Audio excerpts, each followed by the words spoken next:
I believe in the need for an escape from regularity. Some of my earliest memories contain a small and simple baby blanket made by my grandma. It is bordered with lavender satin, and it was made from the softest white material covered in tiny lavender rosettes. When I remember this treasure of my childhood, I can picture my grandmother sitting in her brown leather rocking chair, her agile hands stitching the satin or skillfully working with her snow-white sewing machine. With a small smile lighting her soft and delicate features, she is escaping her chores such as cooking and cleaning, to relax and do something slow and simple. My grandmother's gentle hands have created many other quilts. Some were made partially from the old pairs of jeans that were once worn by her 7 children. Others, however, were made from exquisite fabrics and patterns. A pattern called Bright Hopes looked similar to a beautiful woven picnic basket, and it was sewn with brown, light and dark greens, and a brilliant sky blue.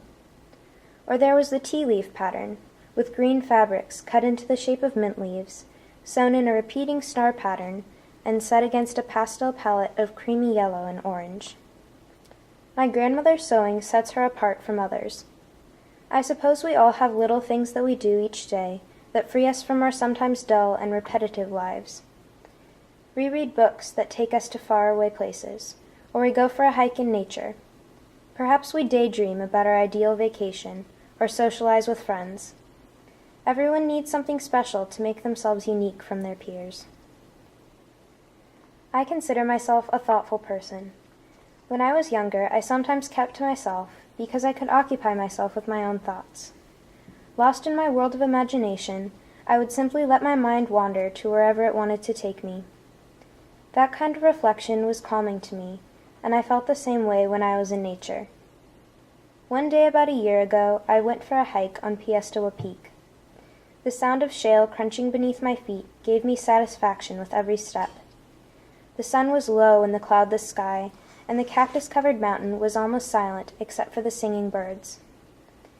When I reached the top of the peak, my legs were spent and my skin was covered with a thin layer of trail dust and sweat.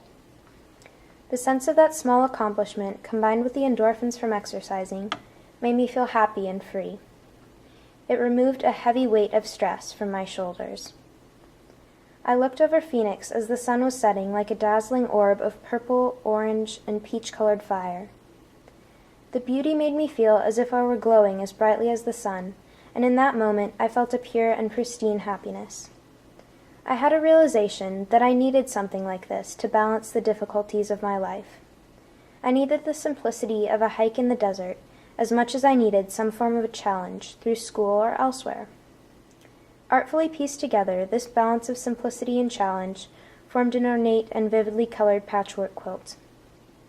The balance of the Bright Hopes pattern and the tea leaves patch formed a quilt that told my story and set me apart from everyone else.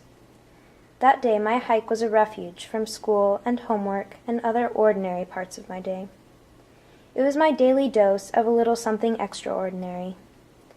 I believe that everyone needs to feel this freedom from normality as often as possible. We all have that small something that makes us happy when we are down, or calms us when we are upset.